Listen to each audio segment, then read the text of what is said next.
श्री ओम नमो भगवते वासुदेवाय। श्री कार्तिक मास महात्म्य कथा 11वां अध्याय। एक बार सागर पुत्र जलंधर अपनी पत्नी वृंदा के सहित असुरों से सम्मानित हुआ सभा में बैठा था। तभी गुरु शुक्राचार्य का वहां आगमन हुआ। उनके तेज से सभी दिशाएं प्रकाशित हो रही थी। गुरु शुक्राचार्य को आता हुआ देखकर सागर पुत्र जलंधर ने असुरों सहित उठकर बड़े आदर से उन्हें प्रणाम किया। गुरु शुक्राचार्य ने उन सबको आशीर्वाद दिया। फिर जलंधर ने उन्हें एक दिव्य आसन पर बैठाकर स्वयं भी आसन ग्रहण किया। फिर सागर पुत्र जलंधर ने विनम्रता पूर्वक उनसे पूछा, हे गुरुजी, आप हमें यह बताने की कृपा करें कि राहु का सिर किसने काटा था। इस पर दैत्य गुरु शुक्राचार्य ने विरोचन पुत्र हिरण्यकश्यपु और उसके धर्मात्मा पुत्र का परिचय देकर देवताओं और असुरों द्वारा समुद्र मंथन की कथा संक्षेप में सुनाते हुए बताया कि जब समुद्र से अमृत निकला तब उस समय देव रूप बनाकर राहु भी पीने बैठ गया। इस पर इंद्र के पक्षपाती भगवान विष्णु ने राहु का सिर काट डाला। अपने गुरु के मुख से इस प्रकार के वचन सुनकर जलंधर के क्रोध की सीमा नहीं रही। उसके नेत्र लाल हो गए और फिर उसने अपने धस्मर नाम के दूत को बुलाया और उसे शुक्राचार्य द्वारा सुनाया गया संपूर्ण वृतांत सुनाया। तत्पश्चात उसने धस्मर को आज्ञा दी कि तुम शीघ्र ही इंद्रपुरी जाकर इंद्र को मेरी शरण में ले आओ। धस्मर जलंधर का बहुत आज्ञाकारी और निपुण दूत था।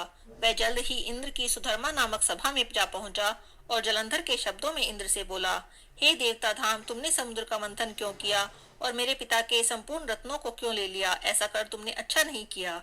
यदि तुम अपना भला चाहते हो तो उन सब रत्नों और देवताओं सहित मेरी शरण में आ जाओ, अन्यथा मैं तेरे राज्य को ध्वंस कर दूंगा और इसमें कुछ भी मिथ्या नहीं है। इंद्र बहुत विस्मित हुआ और कहने लगा, पहले मेरे भय से सागर ने सब पर्वतों को अपनी कुक्षी में स्थान क्यों दिया और उसने मेरे शत्रु दैत्यों की रक्षा क्यों की। इसी कारण मैंने उसके सब रत्न हर लिए हैं। मेरा द्रोही सुखी नहीं रह सकता, इसमें संदेह नहीं।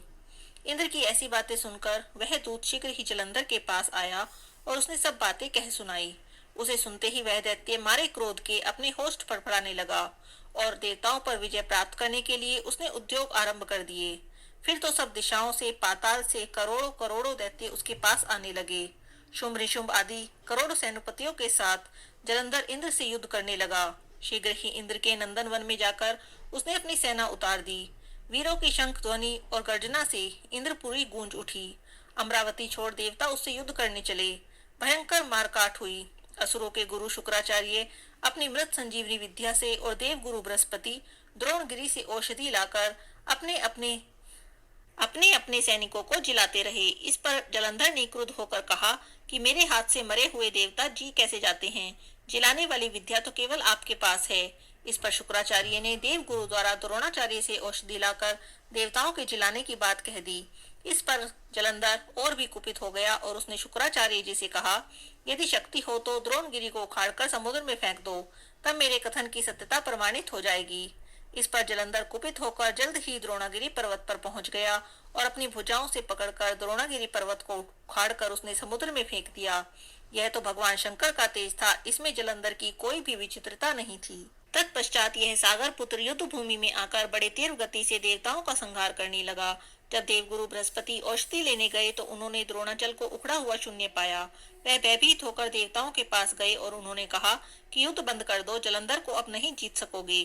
पहले इंद्र ने शिवजी का अपमान किया था। यह सुन देवता युद्ध में जय की आशा त्याग इधर उधर भाग गए। सिंधु सुत निर्भय होकर अमरावती में घुस गया।